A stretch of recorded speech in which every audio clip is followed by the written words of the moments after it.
Hey everybody, Roger Levin here with your Practice Production Pearl of the Week. Have you heard enough about staffing? Have you heard enough about the staffing crisis? Have you had enough of dealing with staffing issues? And the answer is we need to change our mindset. Leaders don't get up in the morning and say, oh God, I've got to go to work and battle the people I work with. Leaders go to work every day with an attitude of, how can I help the people I work with? Every practice is going to have staffing challenges at one time or another. If you don't, you haven't been in practice very long. That's natural human behavior. People are people. People have great days. People have bad days. People have wonderful things happen. People have bad things happen. And those bad things often pervade into the practice. So I'm going to encourage you. I really encourage you, and I'm serious about this. I'm not a motivational speaker. I don't live in a pie in the sky. I was in full-time practice for 10 years. We've worked with over 33,000 doctors in our career. So I'm pretty grounded and practical and results oriented. But I'm going to encourage you to start looking at staffing as fun. How can I help a person grow? How can I help this team grow? Oh, there's a problem. Not unexpected. I didn't know it would come today. I didn't know it would come at 3 o'clock.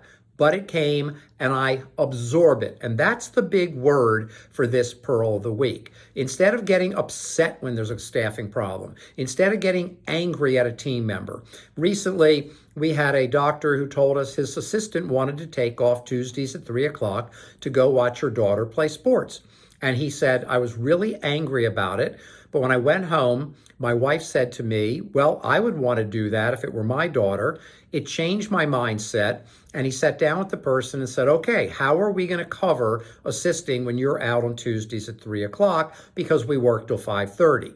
They worked it out. The team pitched in. Everybody cooperated. Nobody was mad at anybody. Nobody was mad at the assistant for not pulling her weight. That's part of a great culture, by the way. You do need a great culture or you'll have a higher frequency of problems, but you're going to have problems. Now, let's change the word. Let's get rid of the word problems and let's just call it challenges. The assistant became a challenge. If he didn't let her see her daughter at sports, what might the attitude be? If he did, what was it like working in the office one day a week from 3 to 5:30 without the right coverage? And they came up with some great solutions, including what kind of cases were being scheduled on Tuesdays at 3 o'clock during the sports team period. So the assistant could go and the doctor was not completely stressed out with complicated cases.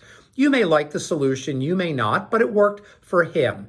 And it worked for him when he changed his attitude from, I am mad at her, I am angry, how could she want this, to his wife turning his head around the way I'm hoping to do with you and saying, I would want to do it. And that caused him to realize maybe there's another way. There are always solutions to every problem. I've never seen a practice go out of business because of a staffing problem. It might go out of business because of many staffing problems, but that's a different cultural story. So, bottom line is, there are going to be challenges, things come up, they happen. Let's work it out. And by the way, if you're a staff member watching this Pearl, when you ask for something out of the ordinary, try to provide your solution to make it work as well. As always, I wish you increased practice production every year, and I'll see you next week.